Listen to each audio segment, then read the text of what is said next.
Good evening. I'm Malcolm Clemens Young, the Dean of Grace Cathedral in San Francisco, California, and thanks for joining us for the Forum Online. Next week, Opera Parallel will present the one-act opera, Sophia's Forest, here at Grace Cathedral. It is the story of a young girl who has recently immigrated to the United States, having survived a traumatic journey through the chaos of a civil war in her homeland. With me tonight are the composer of Sophia's Forest, Lembit Beecher, currently the composer in residence of the St. Paul Chamber Orchestra, and noted for his collaborative spirit and ingenious interdisciplinary projects. Indre Viskontas, a neuroscientist, opera stage director, and science communicator who combines a passion for music with scientific curiosity, and Malaak Malikyar Sills, a leader in the Afghan diaspora, a trustee of the Sills Family Foundation, and board chair of refugee and immigrant transitions. Each year, the Cathedral chooses a theme for inspiration and reflection, and in 2022, our theme is connection. We'll be talking about the lasting effects on families of the refugee immigrant experience, the ways in which children use their imaginations to cope with trauma, and how art can help us connect with ourselves and with others. To start, I'd like to introduce Nicole Premont. She is Opera Parallel's general and artistic director and the conductor of Sophia's Forest. Welcome, Nicole. Thank you so much, Malcolm. And I will not speak long since we have such a beautiful and strong panel to discuss this event tonight. But I wanted to share and say that Opera Parallel is extremely thrilled to be performing Lembit's opera Sophia's Forest in the walls of Grace Cathedral, which will really deepen the experience for all of us to be in that space. And I also want to say that we really value the opportunity of hearing you speak about the subject this evening, since this will provide for all our audience a way to really think before they come to the performance on this very important subject and really deepen all our experience. So thank you all for hosting this and for including Opera Parallel in your series at the Forum. Thank you, Malcolm. Thank you, Nicole. So good to see you. Likewise. Lembit, I wonder if you can talk a little bit about how Sophia's Forest first came into being. Like when did you first get this idea, and how did it begin to develop? Sure. Thank you so much for having me. This was a piece that I began thinking about my mother's experience, and in particular, I found a picture of her in a displaced person camp in Germany in 1949. She was born in Estonia in 1942, at a time when the Soviets had just invaded, and then the Germans came in, and then the Soviets were coming back in again. So it was a time of incredible upheaval, as it was through the whole world. And she had left with her mother in 1944 and gone to Germany. And this picture that I found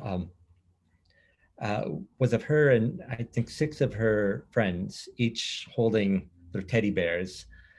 They were each, 6 to 9 years old, and they were holding these teddy bears in such an intense way, and looking at the camera in such a, I don't know what the right way of saying it is, intense or pure or focused way. I began thinking a lot about the experience of my mother, and then of children in general in times of upheaval and trauma, both about the way that children use play and their imaginations to deal with those experiences, but then also the way that those experiences get passed on. I thought about, started thinking about what the influence of those experiences might have been on who she is today, and then sort of secondarily how that might have affected me growing up in a very different place, hearing these stories from her and to my grandmother, and how that legacy of immigration and the legacy of that sort of upheaval might affect future generations, even my children, not necessarily in negative ways, but in a full spectrum of ways. Yeah, my mother's father was held in a concentration camp, basically in World War I, And then World War II is a very traumatic experience for my family too. And I do see like little things in the family that are definitely passed down from those traumatic experiences. And I do wonder just kind of when will that fade out? When will the effect of that trauma be kind of cleansed from our family's life and the way we relate with each other? Maybe you can tell us a little bit about just like the story of Sophia's Forest too. Just, I don't know how much you want to give away or if you want to keep it a surprise, but when people ask you about the story, what do you tell them? Sure. I guess I would say a general thing in the beginning is, though I was thinking about my mother a lot. This is not my mother's story. Yeah. And the librettist Hannah Moscovich, her parents had come from, ancestors had come from Ukraine quite a while back, but she was drawing on also her own family stories. I think, in summarizing it, I would say it's a story of a girl who we see at 3 stages of her life. We see back in her homeland, having just immigrated to the United States, and then about 30 years later, right after her mother's died, as an adult. And we see her trying to deal with the events of her past, with a sister who has died during the war.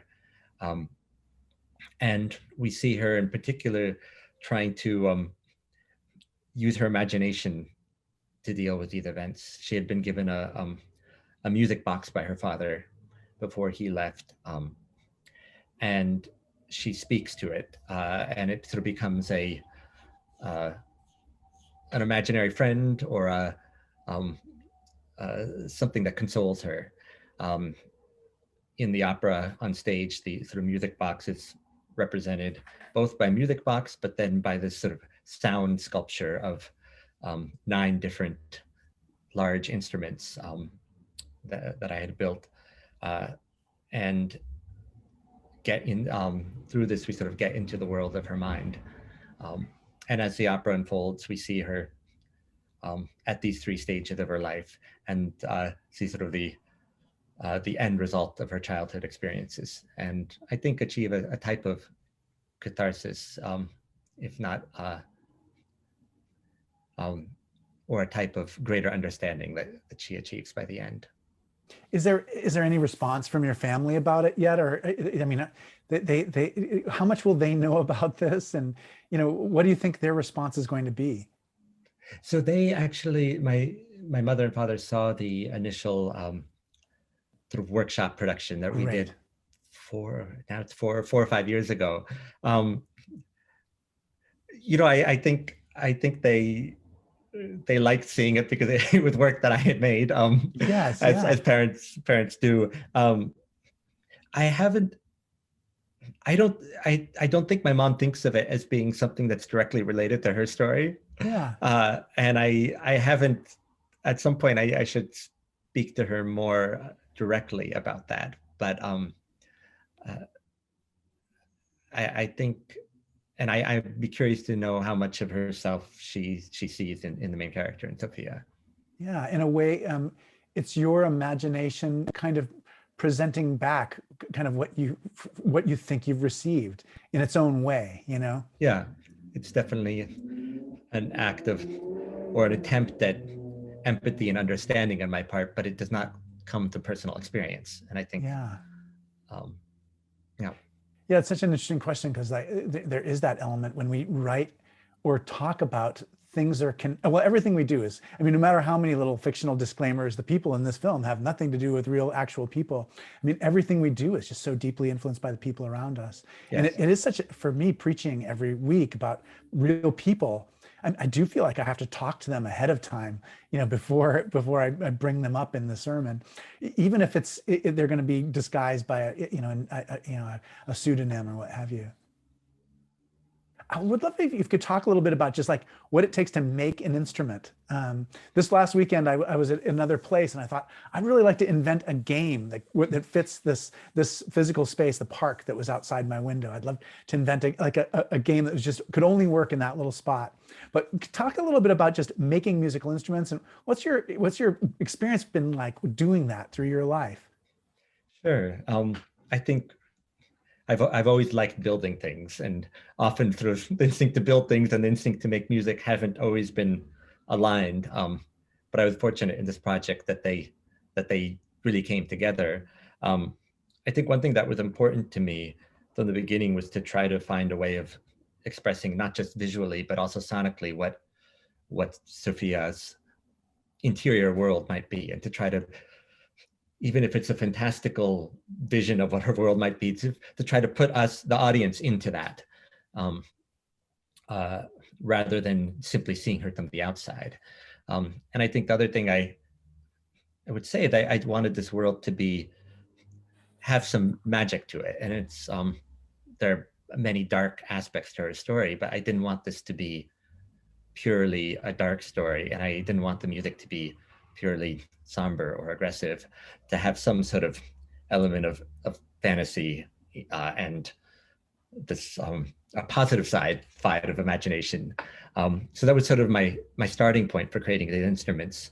And I decided to use elements of sort of everyday items that were part of her story. So there's 5 bike wheels.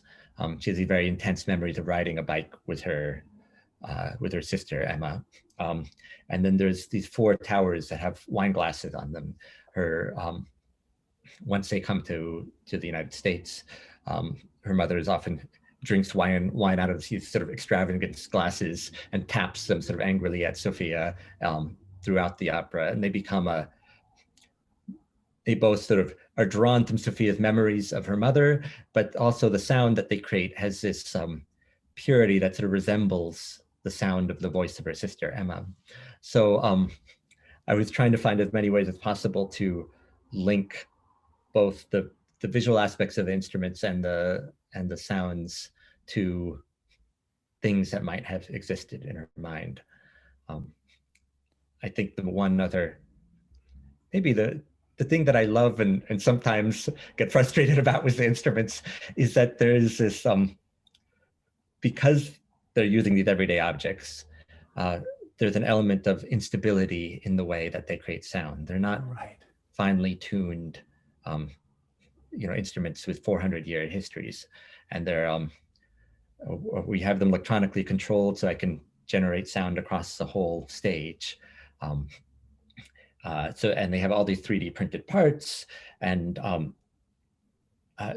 but despite the fact that they're electronically controlled, they're generating sound in very purely acoustic ways, the type of rubbing a wine glass, that effect, or by putting a little a rod into a bike wheel and getting different rhythms and sounds from that whirring.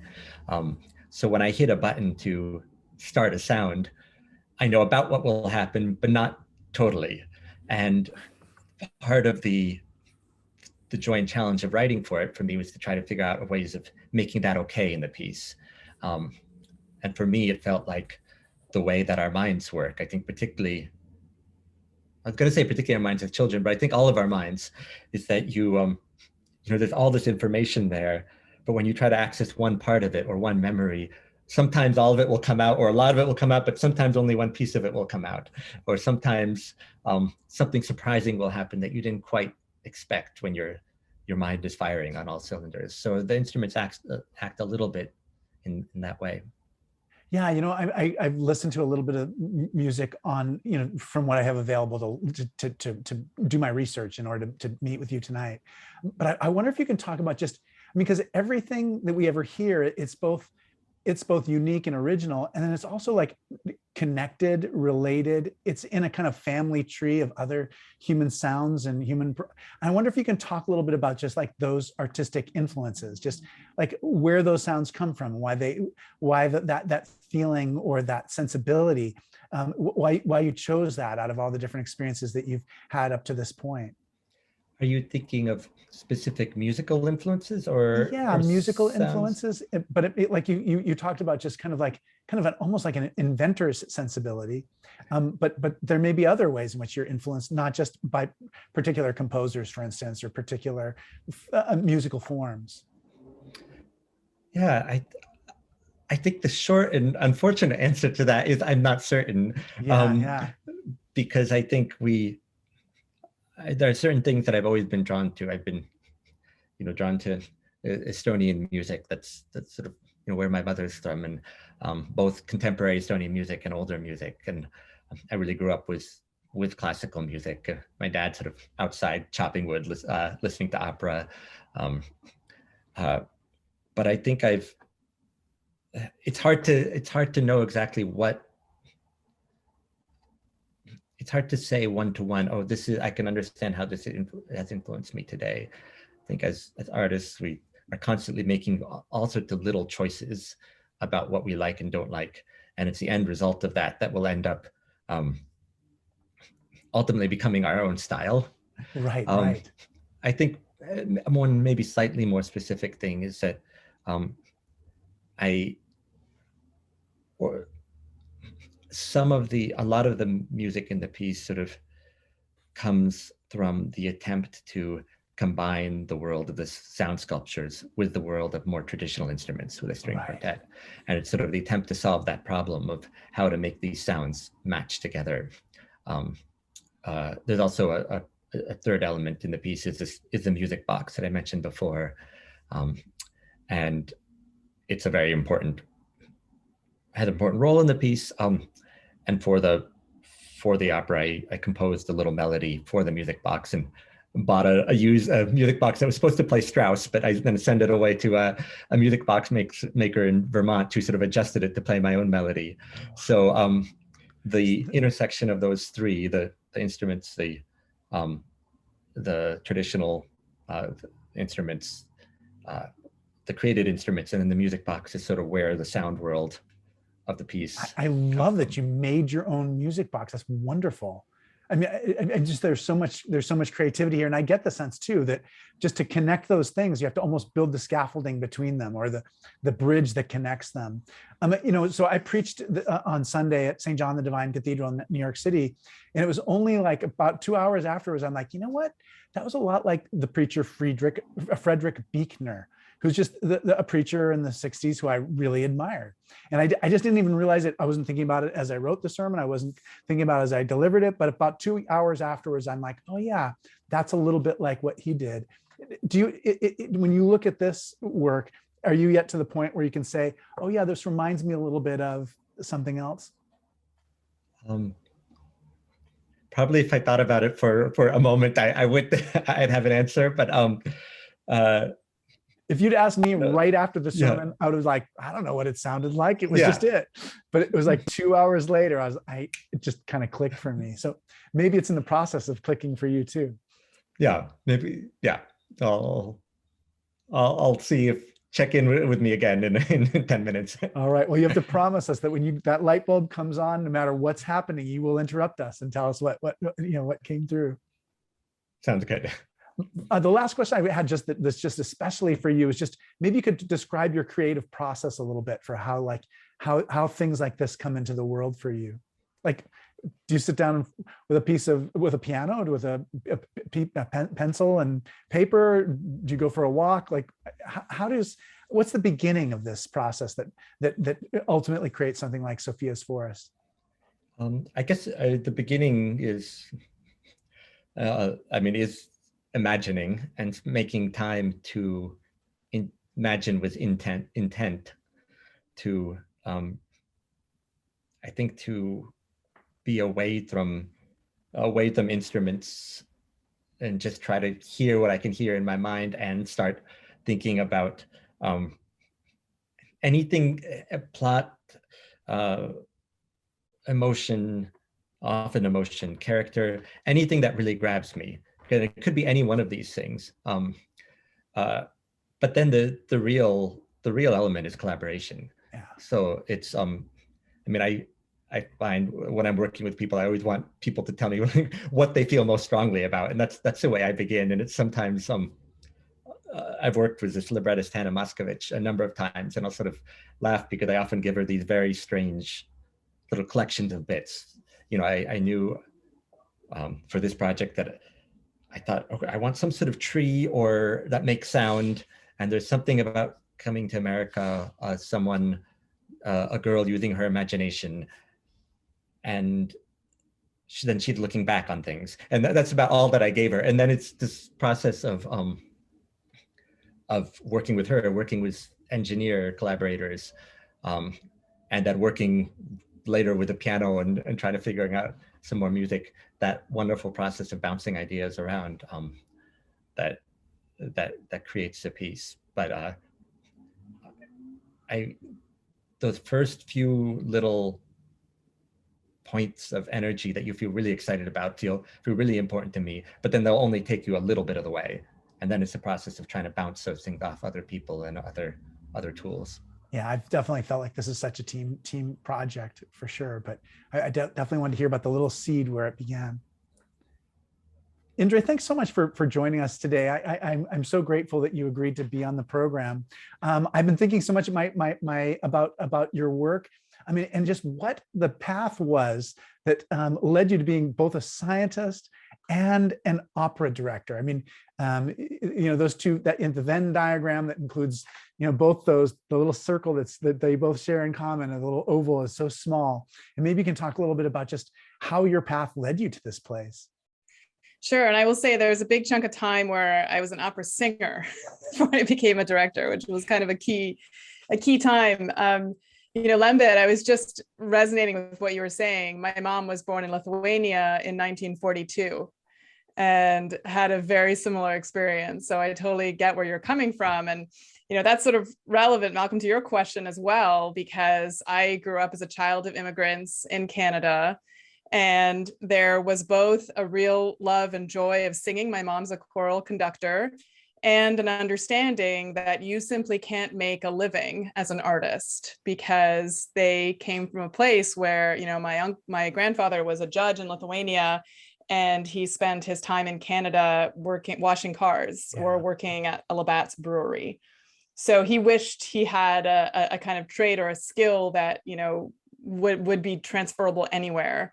And so when I showed some propensity towards the sciences, it was very clear you need to go to medicine because people always get sick, no matter where you are, no matter what the situation is, people will get sick and you will be needed, which I thought was really ironic given how important art, I think, is, especially in terms of healing from trauma.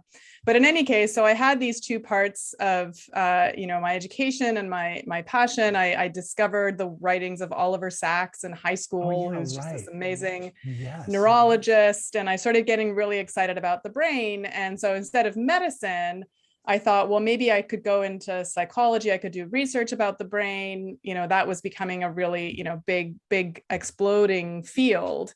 And maybe that would still leave me time to sing and time to, if I was going to medical school, I wouldn't be sleeping, let alone singing. But maybe if I did research, I'd still find time to sing. And so throughout my PhD, I continued to train. I had, coachings and lessons every week. The summers I would spend in Europe at young artist programs. And then after I finished my PhD, I decided that I finally had the courage to just devote everything I had to music. And even though I wasn't sure, how I could support myself as a musician, I felt like I had the PhD I could fall back on if I needed to. Right.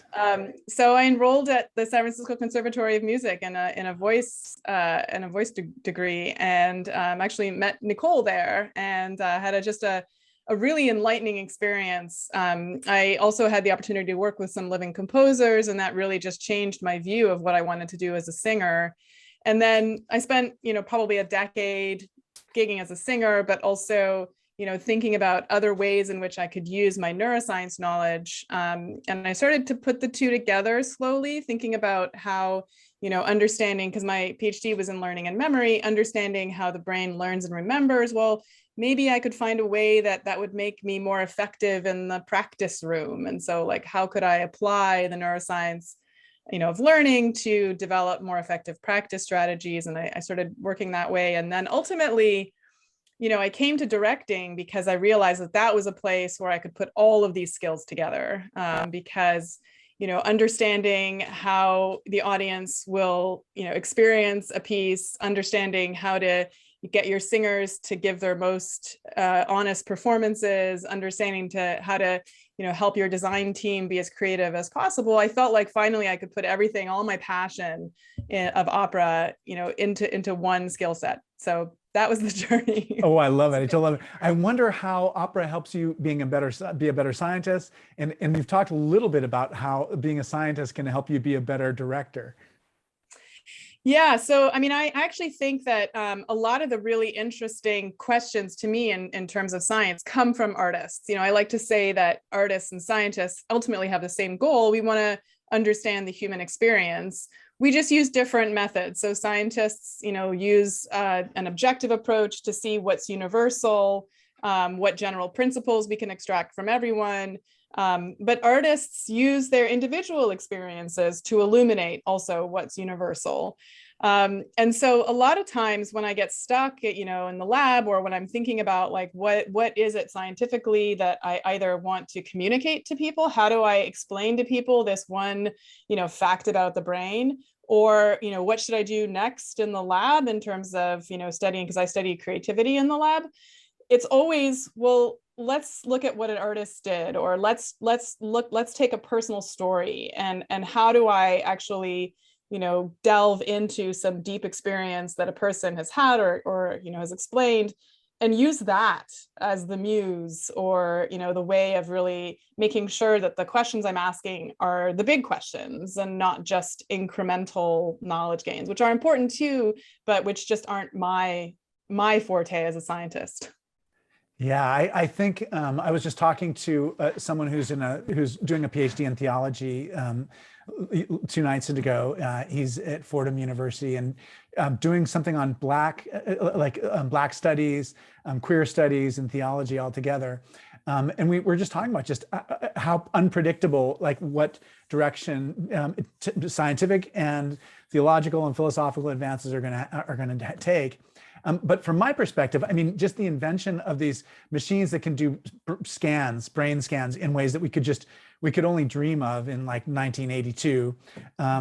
They've really changed our understanding of how the human brain functions. I wonder if you can talk a little bit about just what we learned as a result of those new technologies, and just, as we get further down the road, what does it look like now that we look back at those technologies and how they've changed human self-understanding?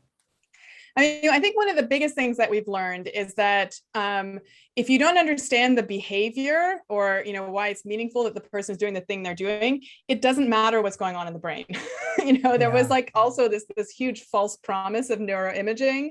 Like what's the part of the brain that underlies spirituality? Oh, well, it's this nodule. The whole but that's thing. Not at all interesting, right? Like, who cares if that doesn't tell you something about what it means to the person? Right. But I think now we're getting much better at asking much more interesting questions, and then using the tools to, as an additional tool, but really focusing too on understanding the behavior and understanding what's underlying, that particular human thing. But I will say that lately, I feel like the neuroimaging tools have started to provide us with some more and more interesting insights. And I'll give you one that I think might actually relate a little bit to the opera.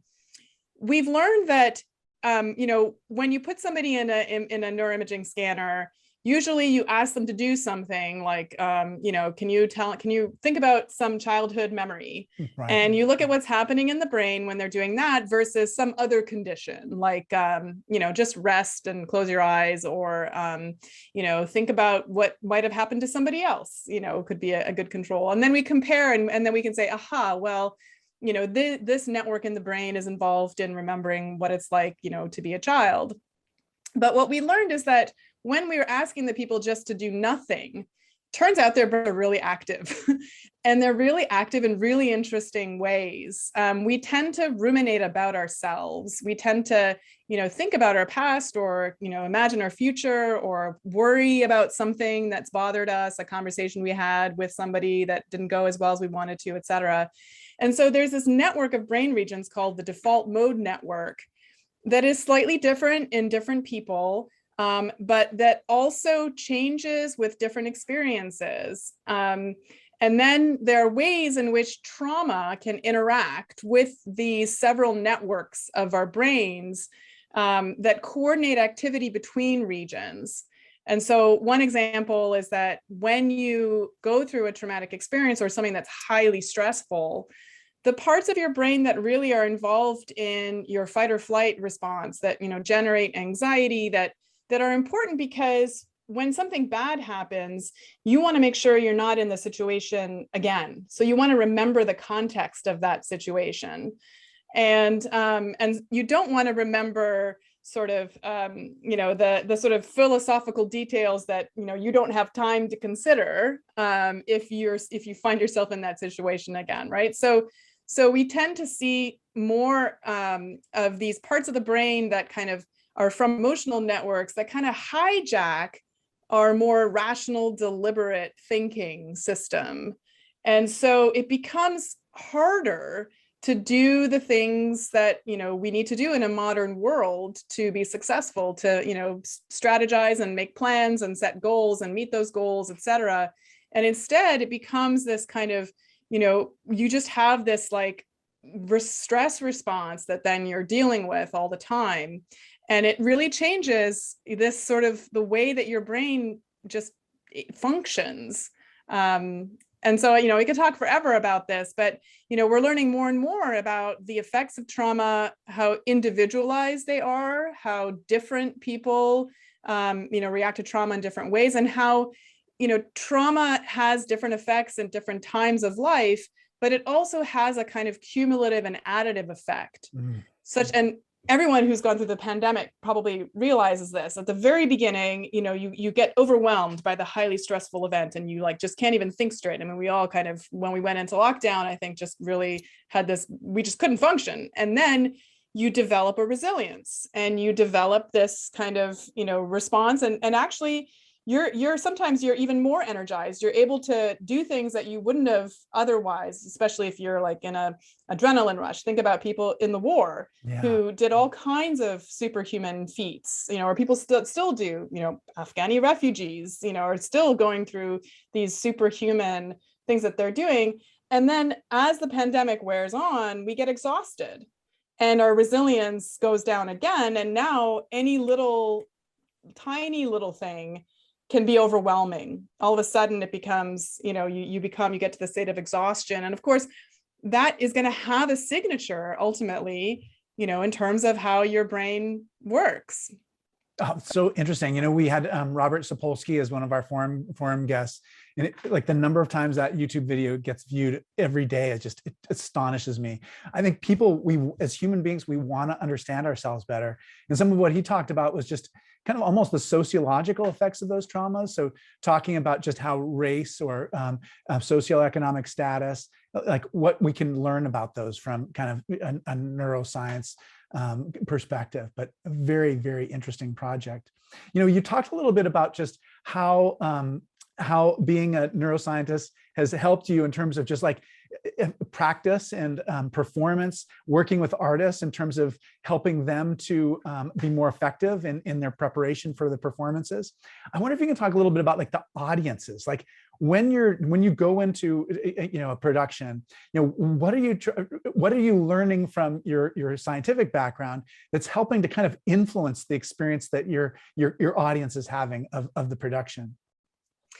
Yeah, so there are a number of different ways. They range from the purely perceptual. I mean, understanding our sensory system is really helpful when you're trying to light a show or you're trying to, create an acoustic.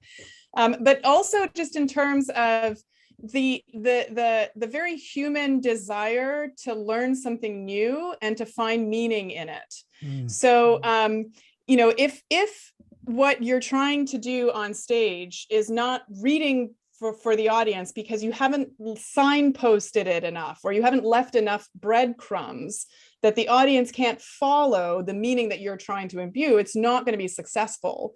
But making it too obvious and taking the sense of agency away from the audience also is not that interesting. The audience then finds themselves observers, but not part of, the action. But the sort of sweet spot of getting people invested in the story. And I'm very much about, story and kind of, making sure that there's an emotional journey that we're taking our audience on through the characters, that, that they become invested in that. And then, all of a sudden they can find all of these ways in which they relate, but also they have an emotional cathartic moment, which to me is really the joy of opera in particular.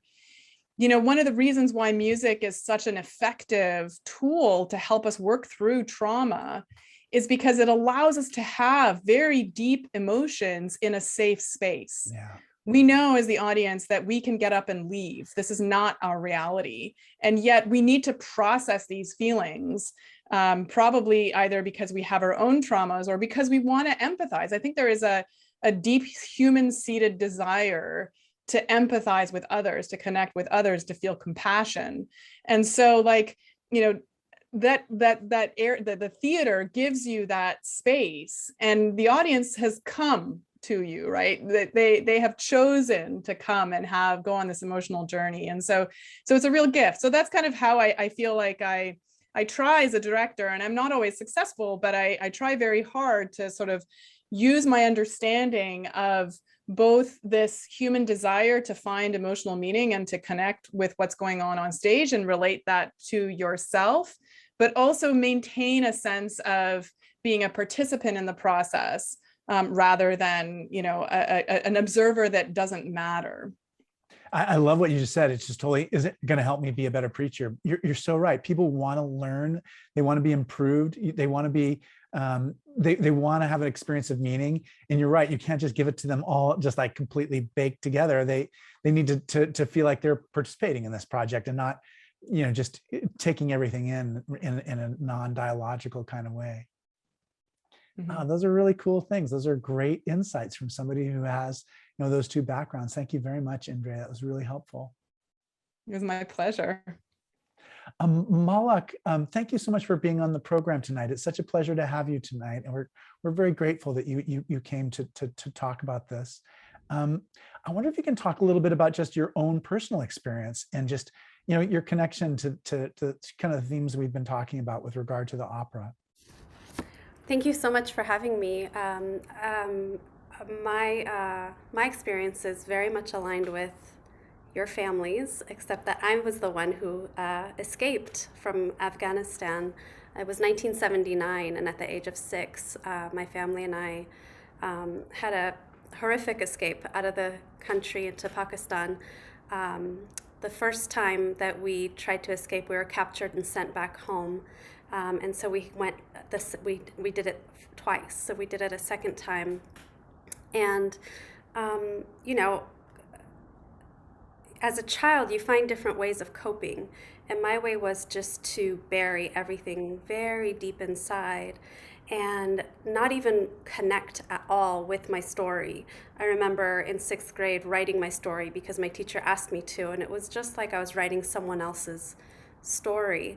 It wasn't until I was in my 30s when I watched during the refugee crisis in like 2013 when the Kurdish boy was washed up, on a beach. And that image was the first time that I saw myself as a refugee, as someone who has escaped war, and all of those feelings surfaced for me at once. Part of our journey while we were escaping, like many refugees, we had smugglers who were ill-equipped to actually get us across the country, across the border. We're a family of 5, and my 2 other family members were with us. I was the oldest at the age of 6. My youngest brother was 2, and they told us it would take about a day and a half to cross the border, and that we would be in a bus or some type of vehicle. It ended up taking 5 days, and so we only had enough supplies, basic essentials for a day and a half, maybe 2 days. So by the time we arrived in Pakistan, after losing my sister along the way and then finding her. And, you know, my brother was in diapers. It was 5 days. We reached the border looking, you know, horrible, and asking to be let into this country. And all those images that I have, that just pieces of it, just frames of it, were really fragmented. And through my healing is my work that I'm doing in refugee advocacy, refugee and immigrant advocacy, putting those pieces together, so that I'm not as afraid of them, and so that I could live through this experience and give back. And so I could say that I've lived, you know, through some of what your families lived through, the good and the bad. Yeah, I wonder too. I mean, I just think of Lembit talking about his conversations with his mother, and I just wonder. I mean, you're right. When you're 6 years old, you remember like little snapshots of things, and you're not really equipped to know how the adult world works or how everything fits together.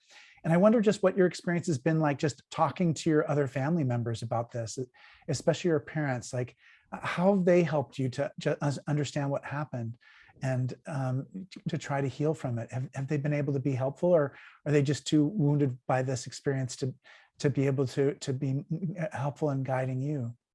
That's a great question, and the answer is multifaceted. Everybody has a different response, and they've become a different person from the trauma.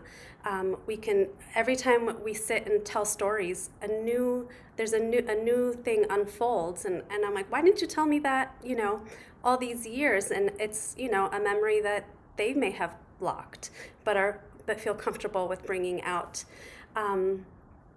I can say that, like, my family helped me in the sense of giving me community and love and protection, but we're all healing in our own ways at different times, and not everybody is in a good place. On the outside, you know, we may look fine and can carry on through our day, but on the inside, it's very different for each one of us. And I think what Lembit's music, having the different sounds and the different, not knowing how the sound is going to reflect all the time, it's a great parallel to what goes on in my mind as well. And so that really resonated with me. Yeah, I can imagine. There are probably just moments when just like Lembit describing, just moments of memory, moments of clarity, moments of being brought back to that place. I wonder if you can talk just a little bit about. I mean, there's so many things. Like, if I ever ask you a question in any time in our life together that you don't want to answer, just let me know, because I know that this is a sensitive topic. But could you talk a little bit about just how you began to just kind of start to feel like you were okay again? Like, when did the healing really begin, and what did it feel like as you kind of turned the corner?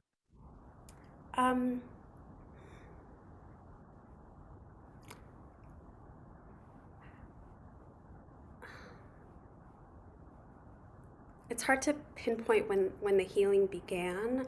I think that when I started to understand, you know, I was in therapy to try to understand why I felt the way I did about certain things, and understanding being able to separate myself and my experiences from somebody else's experiences really helped me, by compartmentalizing, understanding that my journey and my feelings are separate from others, and this is my own journey, and it's okay that I'm on this journey.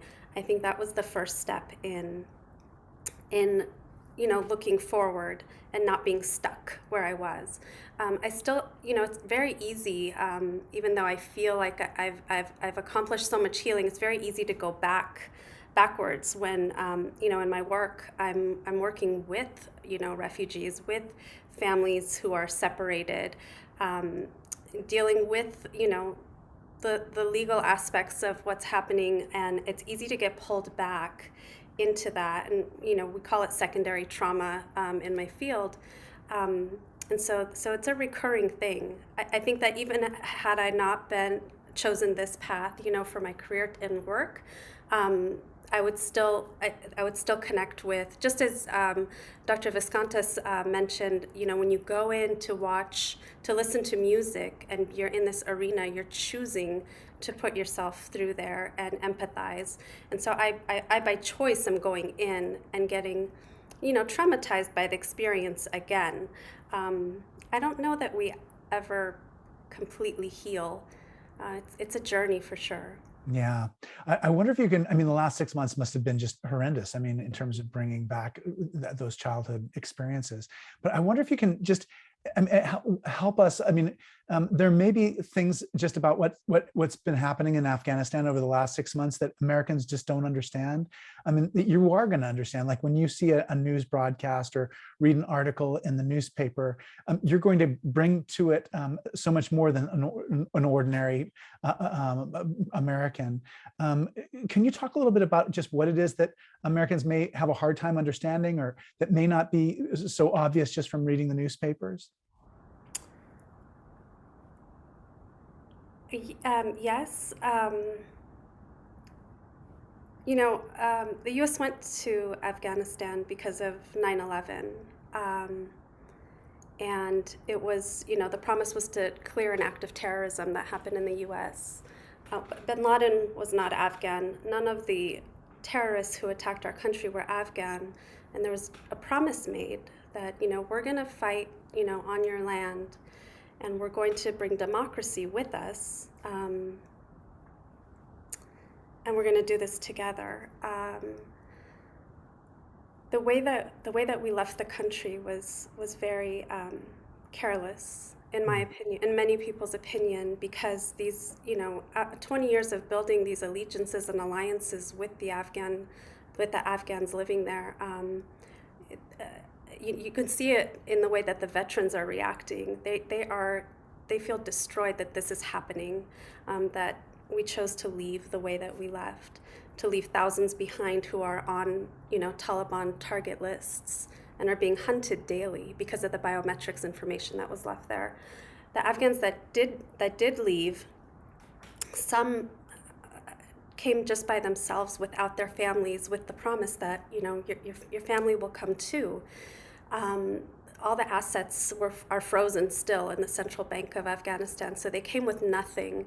The assets that are frozen at the central bank in Afghanistan, those are it's not just like the UN money, it's people's money that they go and deposit into a bank, and we have those assets frozen. So now these people are here. Sometimes they're on the military bases for 5-6 months, and it's just a holding pattern. When they're given 2 years to apply for a visa, and in that first year, they're supposed to apply for asylum, but the first 5 or 6 months, they're in a holding pattern on a military base, so they only have maybe 4 or 5 months to do that, to apply, and then there's not enough legal aid in trying to get those applications. So one of the most important things right now is the Afghan Adjustment Act, which will give Afghans that are humanitarian parole access to becoming asylees. The housing is the number one issue, which is why people are on the bases for so long. It's been really difficult to access housing. And there's been a tremendous amount of effort and success, in achieving it by so many different people and groups and organizations. We have such a long road ahead, and there's still another 34,000 Afghans who are in what we call lily pad countries, still waiting to arrive. Yeah, our church has been involved in helping some refugees to relocate, and what we hear from the State Department is just that the Bay Area is so expensive, but there's so many Afghans who are already here. It makes so sense to move them here, but then the cost of living issue becomes very important. Thank you so much. That was an extraordinary answer. I think all of us feel just built up by what you were able to say, and and it does help us to understand what was going on and what still is continuing to go on. So thank you for your bravery and your courage and your ability to articulate these very difficult ideas. Thank you. Thank you so much. Thank you. You know, one of the traditions we have on the forum is we actually, when we're in person, we take questions. So people write down little questions on their notepads or notebook on little note cards, and then we read the questions. So I'm inviting anybody to ask questions.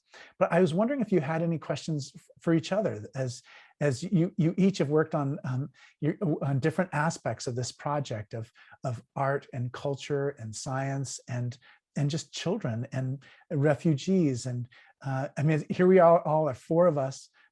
All of none of our mothers were born in America. So we're all had to kind of learn American culture. We have a little, you know, we've learned as children to be kind of try not to be weird like our parents were weird. But I wonder if you have questions for each other. And I just wonder too, what your lives were like growing up too, and as you tried to adjust to this American culture. When I first became a priest, I had to decide whether I was going to say things the way my mother said things, or whether I was going to try to sound like a good American. And so that's what I did. I was like, everything 100% American.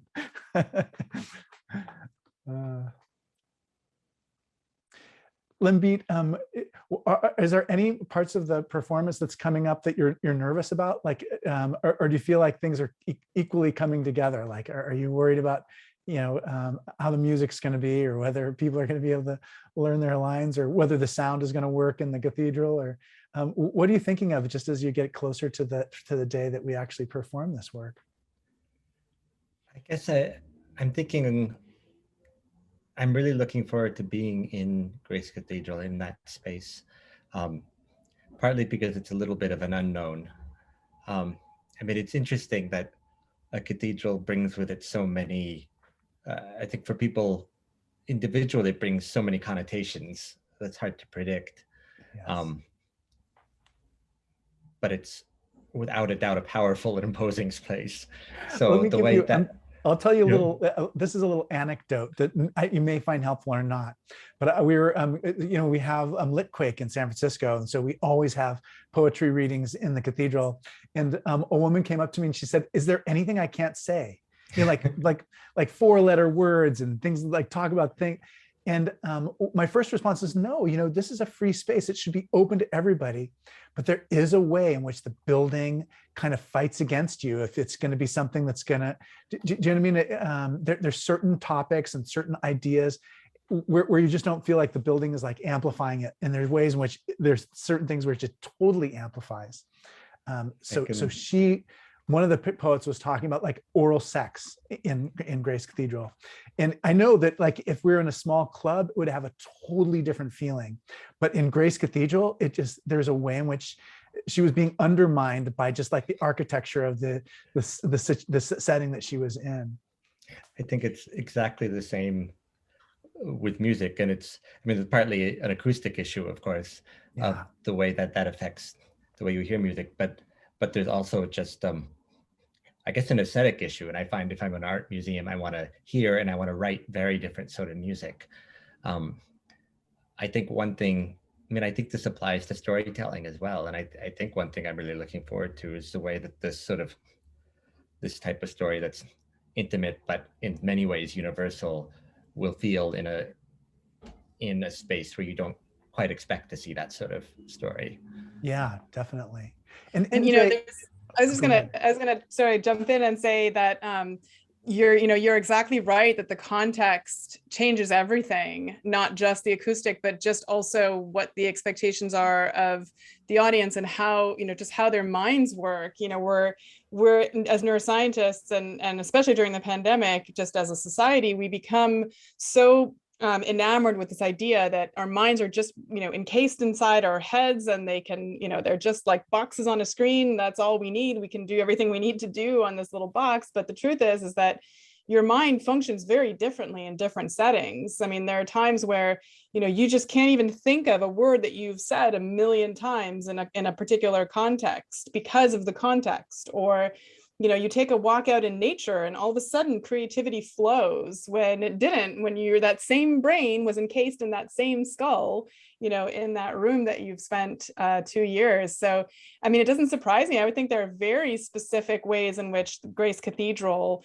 in particular, would have, would both, enhance, but also put a boundary around, the person's experience of the piece. And, I think that's really interesting. And I think, as Nicole mentioned at the beginning, that was a strategic choice. And, I love the fact that, we can now create music in many different spaces and use the space as a strategy for, how we're going to sort of shape the audience's experience.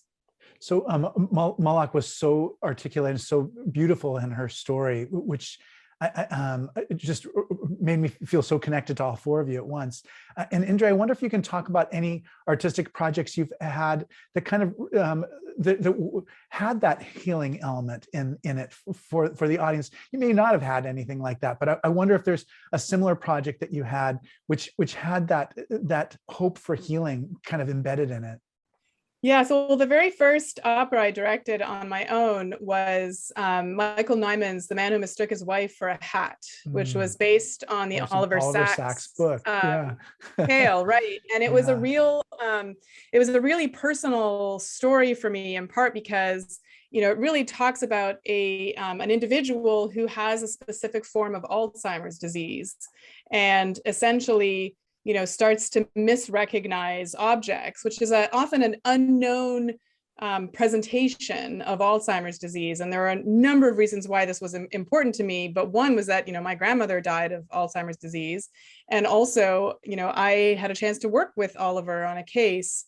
And so all of this stuff came together, and I felt like I had the opportunity to show the audience this other face of dementia, lead them through this experience. And it was healing because I had so many people afterwards come up to me and tell me that it had validated their experience with a loved one who had dementia, which didn't seem to fit the classical model. And all of a sudden they felt like they understood, what was happening a little bit better. And of course, the role that music can play, because what's really wonderful about music is that when there's so many different ways in which music is represented in the brain, that even when you have pretty severe degeneration, and certainly in Alzheimer's disease, the parts of the brain that are involved in especially familiar music tend to be retained. And so when a person can no longer speak, you can still connect with them by sharing a musical experience. And so to me, that's really powerful and really healing when, you're faced with this situation where you're watching the mind of a loved one disintegrate. And yet when you could have that moment when you can share that spark in their eye by going on the same emotional journey at the same time through a musical piece, I mean, the person's right back there with you. And actually, it turns out it makes their cognition better too. I've had that exact experience of being in the Veterans Hospital and singing a familiar hymn with someone who otherwise seemed to be unable to communicate or speak. And you're right. I mean, it's incredible sense of connection and power. Malaak, I wonder if you can talk a little bit about stories that may have helped you or sustained you just as an immigrant and as a refugee. Maybe there were stories you saw in film, in a Disney movie, or a book that you read, or literature or other forms of culture. What kind of stories have helped you in the process of healing? One of the things that I thought of earlier in our conversation about, people seeking empathy, to feel empathy, I would always gravitate towards books where, I loved Helen Keller. I just read every book that I could about her. I even tried to learn Braille because her experience and her struggle was just very, I was very intrigued by it.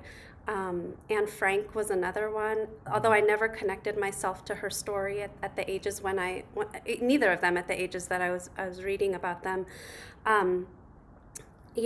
Music has been the center of my community. Listening to Afghan music. I grew up listening to it. My parents loved music. We came from Afghanistan at a time where, there weren't all these laws against banning music and dancing, and a lot of my family plays live instruments, and so every weekend, sometimes 2 or 3 nights a week, we would sit around and have live music. Every generation would be there. And looking back at it as an adult, it was a way for my family to, behind these closed doors, they all speak the right language. They all know the rules. They all know the customs, and every sound is familiar, and you get to have that familiarity. It was like a cocoon for them, because we would say, this is a lot of parties. We didn't understand why there was this attraction for so many gatherings. And I know now that it's their way of going back home, being somewhere familiar and not being lost, not understanding the language, not miscommunicating. My biggest pet peeve is miscommunication, and I think it stems from my childhood, not being understood, and watching my parents not being understood, and then my parents not understanding the negative reactions they were getting. They had no idea, but we learned the language a lot quicker and picked up a lot quicker than my parents did. And initially being embarrassed by it, and then understanding it, and then becoming angry about it.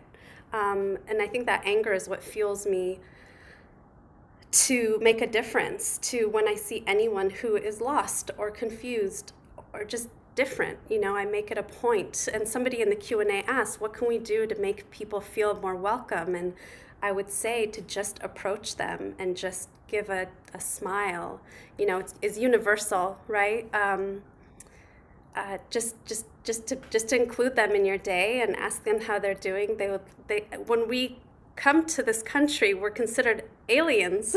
We get alien identification cards, and believe me, that's how we feel.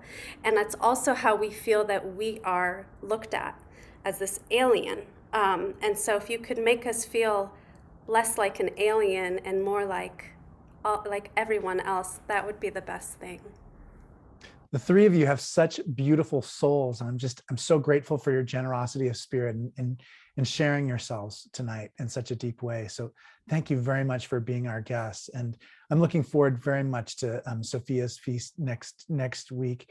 I can't wait. Sophia's Forest. I keep saying that because I'm hungry, and Indre totally understands. She's like, there's like a neuroscientific reason why I keep making that same mistake.